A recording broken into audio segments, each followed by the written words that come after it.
keep connecting with people. Keep building those relationships. Don't be afraid to reach out. I think there's a real fear about gatekeeping when it comes to cybersecurity. But I know a lot of those people in cybersecurity don't want to do that. I know I need help. I need bodies. 2.2 million agents is a lot to look at, right? A lot. So we're going to need people, and I think the industry is starting to open up, and things are going to change for sure. But yeah, just stay the course. Keep connecting with people. Keep learning. Keep striving to learn. For sure, at least narrow it down to some pretty specific ones, and just keep learning. Even when you get in the industry, you don't stop learning. So just keep at it. Put some content out there. Maybe help teach other people.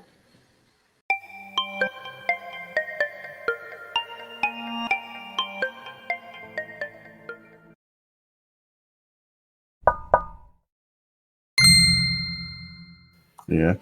What did you do in the Air Force as a threat hunter? Yeah. So my official title, cyber warfare operator. But yeah, I was a threat hunter specifically on network side of the house. So looking at packet capture, net flow, stuff like that, trying to derive weird things from networks, trying to see if there's anything that we could say, hey, that's a little weird. Maybe we should key in on that.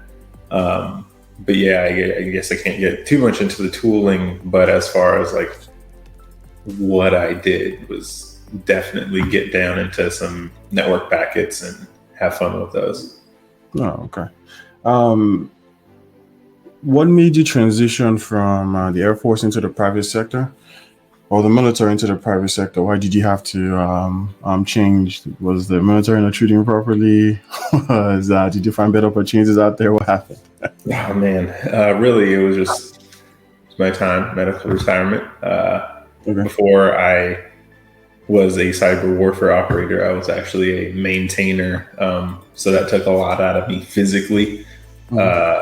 Back issues, all that fun stuff. Got to work with nuclear weapons, and there's like investigations going on about how that affected people. So yeah, I mean, it took its toll. I was medically retired, and I was like, all right, here we go. Time to do big boy stuff with the private sector.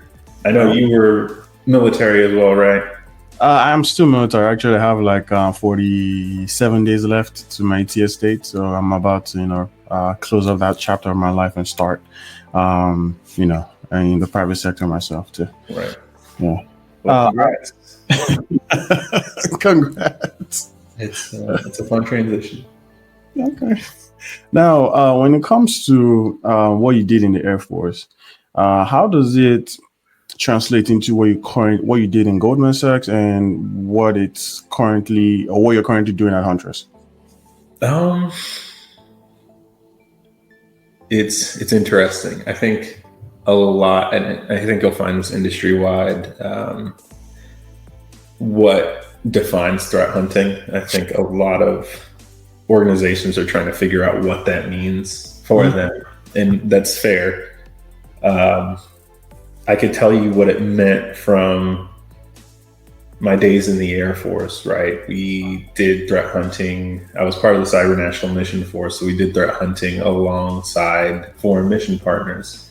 Okay. So I guess you can consider it hunt as a service, where they'd say, hey, come hunt in our networks. We went and we hunted in their networks, provided them a report, kind of like, I guess, what Red Team operation would do, right? They would, or rather a pen test operation. Someone says, hey, come pen test our networks. They say, all right, what's the scope? What are we looking at? You're going to do this. Okay. They do that. They make the report. They make their recommendations. Everyone's happy. Exchange whatever needs to be exchanged. That was threat hunting as a service in the Air Force. What do you want us to look at? What's going on? XYZ. All right, we're going to go do that. We execute. We have our report. here's our recommendations, here's some remediations, here's what we found. Cool. Glad we were able to help. So that was the Air Force. I think the core of what threat hunting is pretty, I don't know, standard, right? It's proactive security, getting deep in those weeds. So at threat hunting, it was different at Goldman Sachs because now I'm threat hunting for an organization internally. I'm a part of that team. I'm not just someone that was hired to come look at it. Excuse me. I am now a part of the internal security team. But I think I was still set up for success from my time in the Air Force because I had the mindset. I think hunting has more of a mindset and more of a, how do you think rather than what's your technical expertise. I could teach you about packets and breaking down headers, what's supposed to be there, what looks weird, teach you about protocols for different applications, right? Like how is it supposed to operate? But giving you the mindset of like, okay, well, how do we look in between that? How do we find the bad from there? That stuff is priceless. And I think the Air Force trained that well. We got a lot of opportunities to get trained on that kind of stuff. And then as far as being here at Huntress, I'm the lead threat hunter. Wow. Okay. So I'm kind of building it from the ground up and trying to figure out, well, what does that mean for Huntress? What does Hunt look like across 2.2 million agents? How do we consume that amount of data? And then how do we effectively, do hunts throughout organizations with different goals, different, spaces that they work in, whether that's financial, defense. We have a few of those, things like that, right? There's so many different actors that could be after some of our, partners. So it's definitely a difficult challenge for sure. But I enjoy it. And yeah, like I said, I think I was set up perfectly to kind of take that on from the Air Force. And even so at Goldman Sachs, got to learn from some great people, like I said. So they definitely prepped me for something like this as well. Okay. What exactly is Huntress? A little bit of research I did about it, then I'm more of a research lab, but I think that's a very wide topic, right? So what is Huntress? What do they do? And because for example, you're a threat hunter, so I would assume blue team side of things, right? Yeah. So essentially, we are a managed EDR. Okay. I don't want to disappoint the sales folks. Come beating on my door. But yeah, we're a managed EDR. We take in. Huntress started as an auto runs company. They take in auto runs from registry keys, some other fun places, and then they alert on those because, oh, hey, that's weird. Let's alert on that. And it was quick wins for SMBs, right? Small, mid-sized, medium-sized businesses. Those guys can't afford that pricey, real EDR, like the CrowdStrikes, and sometimes even SentinelOne can be a little out of their range depending on who. In other organizations, not to call them out or say that they're bad, it's just the fact of the matter, it's out of their budget. So Huntress wanted to take in that role of kind of taking on the SMB space and providing them, at least something to help them stay secure. And auto runs was the quick win, and that's where we started. So now we have things like Rio, or what we consider process insights, which is another agent that ingests process data, and then we take a look through, our EDR, our EDR software, and we have an excellent detection engineering team. Greg Ake, Chris. You may have seen him, MB Research on Twitter. He does a lot of like the malware reverse engineering. Yeah, I think you recommended him to me. Yeah, we did. Yeah. He's one of our detection engineers. Most recently, Matt Anderson, super cool dude. I think for me, they're like one of the core people of, I guess, the Huntress platform as far as making sure it's worth it for people, because they're chucking out detections that are catching bad guys left to right, and from that, right, all of that telemetry, those signals, those alerts go to our threat operations center, and again, another group of just wonderful people. Kat, you may have heard of him, Dre, Aga. Sorry if I butchered that. He'll forgive me, I'm sure. Craig, there's so many people to name, but yeah, they take in those alerts again from 2.2 million agents, and they're writing reports to send out to those SMBs and being like, hey, this is what's bad. Here's what you need to remediate to fix it. And that's, they've stopped a lot of bad stuff. So yeah, what Huntress is, we're a managed EDR that just, our main goal is to protect the 99. What's an EDR for the viewers? Endpoint detection and response. So basically, it's host-based, taking in the host itself, and you're able to look at specific data, process data, API calls. You can grab files off of their file events. Whatever you're collecting, you can collect off of your endpoint detection and response, depending on how it's set up. And there's a number of them: CrowdStrike Falcon, Microsoft Defender for Endpoint.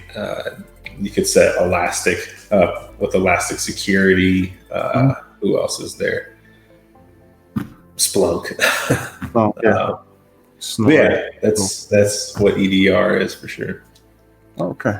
Now, here's a really interesting question.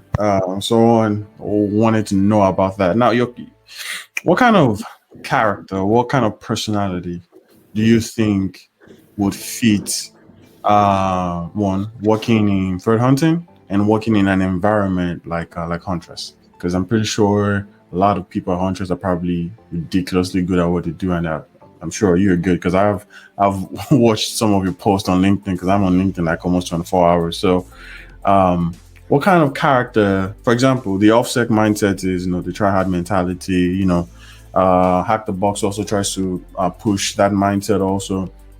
What kind of character do you think those who are trying to, get started in threat hunting or maybe switch careers into threat hunting, what kind of character do you think they need to have to be able to be successful as a threat hunter? Yeah, I mean, mostly being inquisitive, asking those questions. Incident response and threat hunting are kind of on the same coin, maybe different sides of the coin. Both have the same kind of end goal in mind, protecting blue team ops, right? But yeah, it's that inquisitive stuff. It's that you have to be able to want to know how something works. If you see that, there's this new application running on this server, it's like, okay, well, there's kind of like a red team or offensive security mindset that's in there too, right? How can a threat actor or offensive operator abuse this? And if they did abuse that, what would that look like?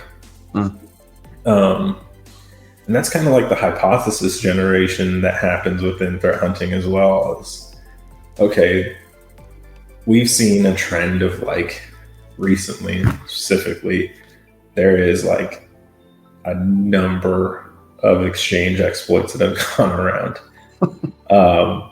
So obviously that begs the question, like, okay, well, like, should we just be looking at exchange stuff, or how can someone abuse the next version of exchange, and what does that look like?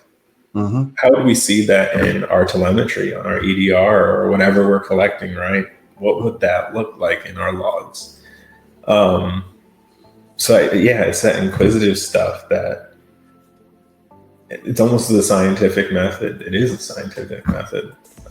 So I think that's super important to have. Okay, that's great. What was your path to becoming the threat hunter? Did you get any certification like the A plus, Net plus, all that? Maybe move over to SANS and get some. I think with digital forensic certifications like the GCFE and GCFA and GNFA by SANS. Did you just say, screw certifications, just gonna learn it myself, hands-on experience, whatever, what route did you take, and what would you recommend folks who are new to cybersecurity? What route would you recommend them to take in terms of becoming a threat hunter? This one's fun. I think the way I did it is probably going to be a lot different from how mostly everyone else is going to do it. I think as well as I do. As a member of the military, we're kind of a point and shoot kind of tool. Sure. They say, hey, you're going this way and you go that way. Mm-hmm. So I had my training as a cyber warfare operator. I had to go through IT fundamentals. I got my security plus, which I had to get that in like a week. We got a week's worth of training, and then you had to take the test like pretty shortly after that. And then like 6 months of operator training, like our introductory training. But yeah, and then I transitioned into, I guess, out of training into my job in the Air Force, which was then preceded by more training, where I did actually end up getting my GCFA, not because I wanted to. I did, but the Air Force said, "Hey, as a cyber warfare operator at this squadron, you have to take this course and pass your GCFA." So I did. Super good course, recommend it. I know it's pricey. Definitely try to go for those SANS grants if you can. Try to save you some coin. What's the GCFA? What was that? What's the GCFA? Just GCFA. Yeah, like what? How did they help you out? What's the GCFA so the viewers can understand what they are and possibly maybe save up to get one of those crazy $8,000 certs? Yeah, I think it is 8,000 now. I'm pretty sure. Yeah, it's like the no bad, no good course. It's the Forensics 508 course specifically. Advanced Incident Response, Threat Hunting, and Digital Forensics. So it covers a lot of the topics that you'll learn as any of those things, right? Which, like I said, they're all like a part of the same coin, just different sides. So it doesn't teach you that mentality, but it will teach you knowing bad and knowing good, and knowing bad from good, which I guess is part of the mentality. It's what you need as incident responder or a threat hunter or a digital forensics person. You need to be able to know, like, well, that's normal, and this falls out of that scope of normal. So for me, that was a really good course. Lots of cool tools, and thankfully we had someone come train us. Oh wow! That same instructor. So that was super, super awesome. But yeah, it's been a minute since I took it. I think I took it in 2019. Okay. So what route would we go through? Would you recommend we go through, the certification route, A plus, network plus, security plus, maybe if you have maybe the GI Bill, you can go through the the SANS digital forensic or blue team route? Or do you just expect that students maybe build on home labs, start playing around with tools like Splunk, Snort, things like that, working with Wireshark, trying to figure out how packets work and things like that. So what would you recommend, certs or experience, or maybe a mixture of both? What would be your route? Yeah, for sure. I think certs are cool. They definitely help. You get looked at for sure. And a lot of them have a good amount of information. I think it depends on how you approach certs for sure. For me, as much as like a cert's going to like help me, right? I want to get the knowledge out of it. I don't just want the cert. I want the knowledge. So I may sometimes take a little longer than maybe what some people might do, because I want to make sure I fully understand the content that I'm being tested on. So I think certs help there for sure. But I don't fully think they're necessary. But that's in my opinion. To learn or to get a job? What was that? To learn or to get a job? To get a job. Well, to learn, rather. To get a job, hiring managers probably want to see those certs. That's just the way of the industry for sure. But as far as learning, I think there's definitely free ways of doing that, right? YouTube creators are constantly doing things. If you want to spend less money, Udemy has some pretty good courses. Just lots of solid content everywhere. I know Blue Team content is a little sparse. Probably the biggest one that's fairly cheap. Blue Team Labs Online. The level 1, right? The Blue Team level 1. Yeah, there's that one. That's their cert that you could do. But if you just wanted to, mess with their labs and kind of learn at your own rate, right? There's the Blue Team Labs Online, which is, I forget what their monthly rate is, but it's not too pricey. That's not. And I think even on Hack the Box, there's some sort of specific like forensics challenges you can do. So I mean, they're out there. Blue Team content's trying to get better, but you can definitely do it without the certification process. But I think certs would probably help you get into an interview at the very least, because hiring managers and folks like that, they're gonna want to see those for sure. Okay, that's really good. What are the experiences you've seen, and how if you could talk about it, what really crazy experience have you seen, and how did you and your team combat those experiences, if you can actually talk about those things? If not, we'll just skip the question. So you're talking about just in general in my threat hunting work? Yeah. Threat hunting or Huntress, maybe give one experience from the Air Force, or one experience from Huntress or Goldman Sachs that you can actually talk about, if you want to talk about it. I think at Huntress, it was when Quackbot was becoming real prominent.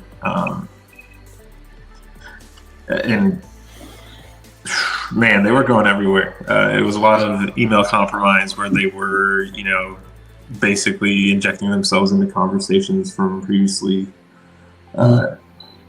infected organizations, and then just really good phishing stuff going on. And we were seeing that like daily and multiple per day. Wow. Okay. So it was really prominent, and we really got ahead of it.